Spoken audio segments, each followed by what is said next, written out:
Bonjour, Victoria Lettès, nouvelle apprentie OAD au sein du groupe Carré. Bonjour, David Boucher, responsable agro et ferme pilote. Bienvenue pour un nouveau Carrément Plaine spécial céréales d'automne.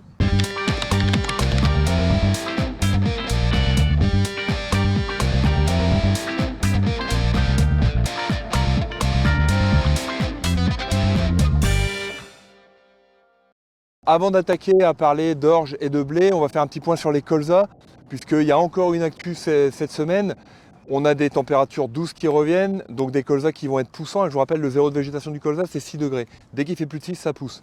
Donc ça veut dire que les colzas qui étaient déjà très avancés vont continuer à avancer. Et puis du coup, les colzas qui avaient un petit peu de mal, qui patinaient, eux, ça va leur donner un bon coup de pouce. Si on parle de régulation, moi je dirais que dans la plupart des parcelles, c'est trop tard. Passer le stade 8 feuilles, c'est plus la peine de réguler, ça ne fonctionnera pas. Et puis sur les petits colzas qui avaient du mal, on ne va pas les réguler pour l'instant. On va surtout profiter des températures douces qui reviennent pour leur donner un coup de main. Sur les colzas, la vraie actu de la semaine, c'est les larves de daltise. Ils s'en signalent depuis la semaine dernière. On est dans des conditions très favorables pour les éclosions. Donc allez surveiller. Il n'y a qu'au stade baladeur, c'est-à-dire quand les larves sont dehors, qu'on peut les avoir efficacement avec un insecticide. Il n'y a aujourd'hui aucun insecticide réellement systémique pour aller chercher les larves. Moralité, surveillez vos parcelles et si vous intervenez, il y a des problèmes de résistance. Donc c'est pleine dose et potentiellement des mélanges doubles éthofenprox avec pyrétrinoïde classique. Et puis comme d'habitude, quand on est dans des problématiques phyto de résistance, on fait tout pour optimiser. Donc volume d'eau, qualité de pulvée et puis surtout adjuvant. Par exemple un actéon qui aura un effet sticker sur l'insecticide. Et puis tant qu'on parle des colzas, on peut parler d'une culture qui est apparentée, en tout cas au niveau réglementaire, c'est le lin d'hiver. Il y en a eu 2 semées qui sont bien parties au début. Et ça veut dire que là, puisqu'on a des températures qui sont poussantes, on va surveiller la croissance. Il ne faut pas que ça soit trop développé avant l'hiver, sinon ça devient sensible au gel et sinon on perd de la fibre au printemps. Donc surveillez vos parcelles et puis il faudra peut-être les réguler, on va dire sur début mi-novembre. Alors aujourd'hui, on est secteur Albert sur une parcelle d'orge d'hiver semée le 8 octobre avec comme variété cible tout. Comme préparation de sol, on a eu 2 coups de déchômeur à disque après la moisson et pour le semis, un coup de déchômeur à dents suivi de décompacteur, herse rotative, semoir semé à une densité de 217 grains au mètre carré. Ensuite, comme programme cyto sur la parcelle, on a fait 0,5 de DFF et de flufénacette avec 2 litres de chlorto et contre les pucerons, on a fait 0,750 de lambda-cyalotrine. Alors comme on est en deuxième paille avec un précédent blé, on a choisi d'apporter du phosphore mais en sortie d'hiver avec l'azote et on aurait pu le faire également en engrais starter. Alors ici sur la parcelle, il reste pas mal de vulpins. Alors on va quand même faire un rattrapage, mais avant ça, on va faire un diagnostic Herbisécure. Herbisécure, qu'est-ce que c'est?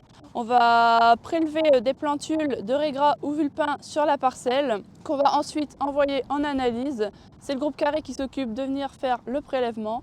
Et ensuite, les résultats vont nous revenir en disant si oui ou non il y a des résistances aux molécules sur la parcelle, pour ensuite prévoir un vrai plan de bataille sur la parcelle à faire avec le TC sur les 5 prochaines années à venir. Ça va nous permettre de travailler sur la rotation avec des leviers agronomiques efficaces en optimisation de l'efficience des phytos et à choisir ou à exclure les molécules à faire sur la parcelle. Comme vous l'a expliqué Victoria, le diagnostic Herbisécure, comme tous les OAD en général, ça permet de ne pas naviguer à l'aveugle. C'est-à-dire on peut toujours tenter des coups de poker. Vous pouvez dire on va tenter ce produit-là, il y a 2 ans il a marché, pourquoi pas cette année?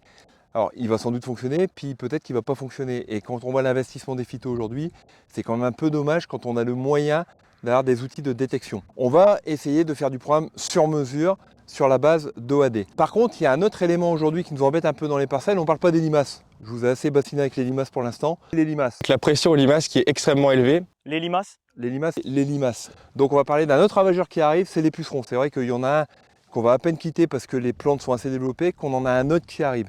Et effectivement, les pucerons, il y a un moyen très simple aujourd'hui de les appréhender, il n'y a même pas besoin d'OAD, c'est la météo.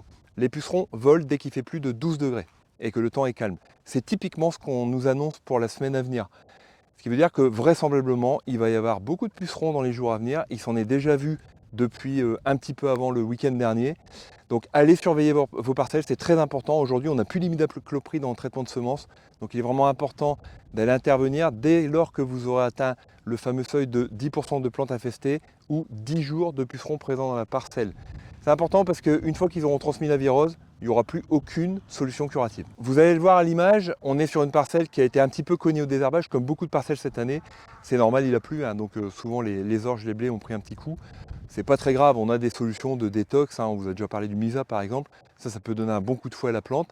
Par contre, en orge, quand on va revenir en rattrapage, on est un petit peu bloqué non seulement par les molécules qu'on peut employer, parce qu'il y a des gros problèmes de sélectivité, et puis aussi par l'état des vulpins. Là, on n'est qu'à une petite feuille, donc on va rajouter du foliaire, et globalement, il n'y a qu'une molécule homologuée à l'automne, c'est le phénoxaprop.